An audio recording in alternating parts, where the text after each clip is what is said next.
¿Qué hubiera pasado si Pedro Infante no moría a los 39 años? ¿Hubiese sido más famoso que Frank Sinatra? Hoy vamos a explorar una historia que casi nadie se atreve a contar. Una historia donde el ícono más querido de México pudo haber conquistado el mundo entero. Porque mientras Sinatra dominaba Hollywood, Pedro Infante se ganaba los corazones de todo México y tristemente su historia quedó inconclusa. Bueno, pues voy a buscar una jamaica, unos doritos y ponte cómodo que estás en Mr. E y comenzamos. Para entender esta comparación, primero hay que poner las piezas sobre la mesa. Frank Sinatra fue sin duda uno de los artistas más influyentes del siglo XX, con voz suave, estilo elegante y más de 150 millones de discos vendidos y por supuesto, un legado cinematográfico enorme. Pero al otro lado del continente, un hombre del pueblo, un mecánico convertido en ídolo, estaba creando su propia leyenda. Pedro Infante hizo más de 60 películas, grabó cientos de canciones y se convirtió en la figura más querida del cine mexicano. Su fama ya no era solo en México, se expandía por toda Latinoamérica, España y en algunas comunidades hispanas de Estados Unidos. Pero repasemos un poco la vida de Pedro. Pedro Infante Cruz nació el 18 de noviembre de 1917 en Mazatlán, Sinaloa, y creció en un hogar sencillo donde la música era parte de la vida diaria. Desde joven mostró un talento natural para el canto y la actuación.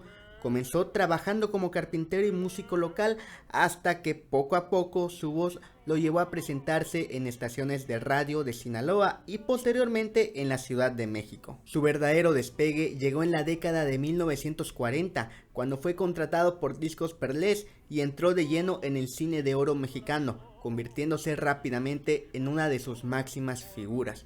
A lo largo de su carrera, filmó más de 60 películas, entre las que destacan Nosotros los Pobres, Ustedes los Ricos, Los Tres García y Tizoc, donde mostró una combinación única de carisma, sensibilidad y versatilidad actoral. Aquí está el punto clave. Pedro Infante comenzó a tener relevancia en un momento en el que México tenía, digamos, cierta importancia internacional. Durante los años 40 y 50, las películas mexicanas dominaban el mercado latino. Sí, México era lo que hoy es Hollywood para el mundo hispano. Pedro Infante ya se escuchaba y se veía en países como Argentina, Perú, Colombia, España y empezaba a sonar fuerte en Estados Unidos. Y lo más importante, Pedro ya tenía ofertas para trabajar en Hollywood. Sí, Hollywood, el mismo lugar que hizo global a Sinatra. Ya que hablamos de él, comentemos un poco sobre la vida del cantante. Frank Sinatra fue uno de los cantantes y actores más influyentes del siglo XX. Nació en Hoboken, Nueva Jersey. Fue hijo de inmigrantes italianos y desde joven se enamoró perdidamente del jazz y del swing, inspirado por cantantes como Bing Crosby. Su carrera despegó en los años 40 como vocalista de la orquesta de Tommy Dorsey, donde desarrolló su estilo elegante y emotivo. Sinatra se convirtió rápidamente en un ídolo juvenil, pero su popularidad decayó a principios de los años 50.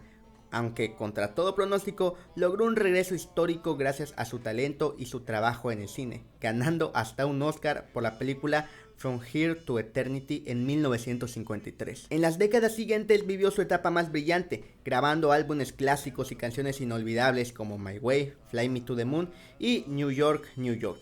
También fue fundador del famoso Rat Pack junto a Dean Martin y Sam Davis Jr., símbolo del glamour en las megas. Como podemos notar, ambos actores fueron contemporáneos. De hecho, los dos empezaron a tener cierta relevancia por ahí de los 40. La única diferencia era que, claro, Sinatra tenía la ventaja geográfica al estar en Estados Unidos. En los 40, Sinatra era solista de la Orquesta de Columba y fue a partir de 1946 que comenzó a sacar discos, siendo el primero The Voice of Sinatra, siguiéndole en 1947 Songs by Sinatra y Christmas Songs by Sinatra en el 48.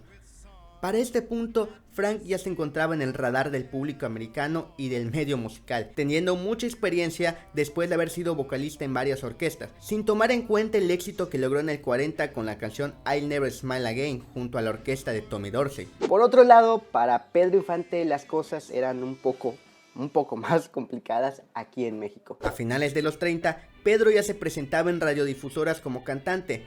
Para 1943 ya había hecho su primera grabación, que algunos dicen fue El Soldado Raso, otros El Vals de Mañana. En 1947 comenzó a ganar fama con su participación en Nosotros los Pobres, posteriormente grabó Ustedes los Ricos y por último en 1952 Pepe el Toro. Hasta ahora Pedro Infante no había sacado ni un solo disco. El primero del que yo encontré registro fue en 1952 y tenía como título Pedro Infante con la orquesta de Noé Fajardo. Y aunque por la época de los 40-45 no había sacado ni un solo disco, pues ya era un poco reconocido por sus participaciones en distintas películas y por las interpretaciones de canciones que hacía en esas películas, como por ejemplo su fantástica interpretación de Amorcito Corazón en Nosotros los Pobres. Podemos decir que de momento ambos tenían lo suyo, y por ahora y casi siempre Sinatra tenía más reconocimiento internacional, pues se encontraba en Estados Unidos, pero Pedro Infante poco a poco salía más de México. Pero como dije, reconocimiento, no talento. Porque si hablamos de talento, pues aquí las cosas se ponen más interesantes y aún más difíciles de poder valorar. Sinatra tenía una voz elegante, controlada, perfectamente colocada, pero Pedro Infante tenía una voz versátil, podía cantar bolero o ranchera. Sinatra ganó un Oscar, pero Pedro Infante ganó el Oso de Plata en Berlín por Tizoc, uno de los premios más importantes de cine a nivel mundial. Y mientras Sinatra se especializó en papeles dramáticos o de galán, Pedro hacía de todo: comedia, drama, romance, acción, literalmente lo que fuera. El carisma de Pedro era diferente al de Sinatra. Sinatra era admirado y Pedro era amado. Era el artista que el público sentía como suyo. Es la época de 1950 en donde el boom de ambos se consolida. En el 58 Sinatra es nominado al Grammy Álbum del Año, Mejor Interpretación Vocal Masculina, Grabación del Año y Mejor Diseño de Álbum, del cual solo gana este último con la canción The Only Lonely. En el 59 gana de nuevo Mejor Diseño y además Mejor Interpretación Masculina con la canción Come Dance With Me. En el 54 gana el Oscar a Mejor Actor de Reparto y en el 56 es nominado al Oscar a Mejor Actor. En fin, para ese punto Sinatra ya era conocido por todos y todas. Pero, ¿qué tal Pedrito? Fue nominado a los premios Ariel en el 48, 50, 53, 54, 56 y el 57 en la categoría de Mejor Actor, de la cual únicamente ganó en 1956 con su participación La Vida No Vale Nada, donde interpretó la canción Maldita Sea Mi Suerte. Ahora les voy a cantar a las niñas por bonitas, a las viejas por viejitas. Por otro lado, en 1957 ganó el Oso de Plata a Mejor Interpretación Masculina, que el Oso de Plata digamos que vendría siendo algo así como el Oscar, pero para Alemania. En este momento, Pedro se encontraba un poquito por debajo en cuanto a reconocimientos de Sinatra. Pero de nueva cuenta, lo único que les hacía falta para de verdad poder decir si uno era mejor que el otro era que ambos pudieran competir en un territorio justo.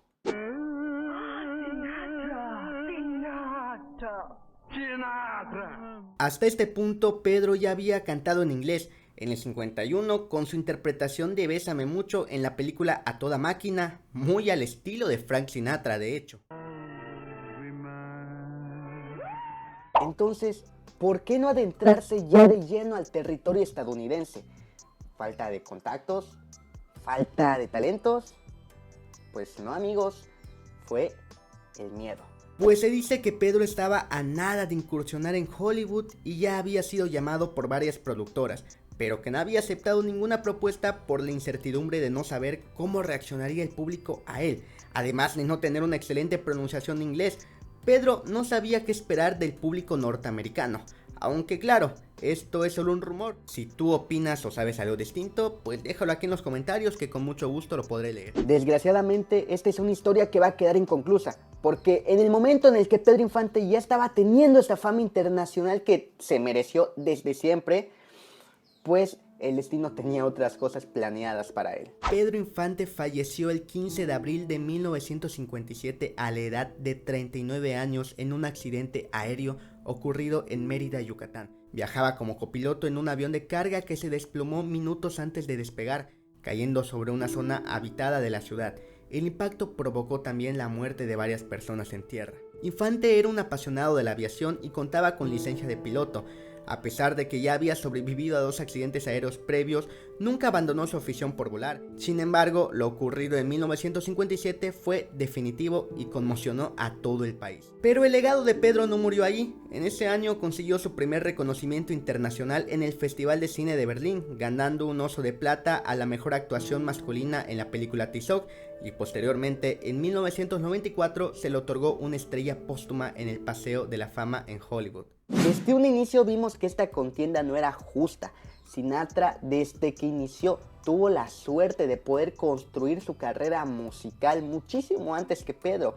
Pedro Infante inició como carpintero y le costó mucho más trabajo poder darse a conocer, únicamente por la pequeñísima diferencia de que uno nació en Estados Unidos y otro en México. Y evidentemente las oportunidades eran muchísimo más marcadas que incluso ahora. En fin, amigos, como yo les dije, esto es un poco complicado de decir quién fue mejor, quién fue el peor, pues no lo sé. ¿Pudo Pedro Infante haber sido mejor que Frank Sinatra? Honestamente, yo como mexicano, evidentemente que digo que sí. Digo, ya podía hablar en inglés, ya podía hacer muchas cosas que Sinatra también podía hacer. Pero como siempre, quien tiene la última decisión eres tú. Recuerda que esto solo es mi opinión, mía de mí, y esto no significa que sea la última decisión del mundo, ni nada por el contrario. Si tú opinas otra cosa, puedes dejarlo por acá abajo en los comentarios, te voy a estar leyendo. Y posiblemente este sea el último video que vaya a estar subiendo, video de larga duración que vaya a estar subiendo al canal. Así que no sé para cuándo esté subiendo esto.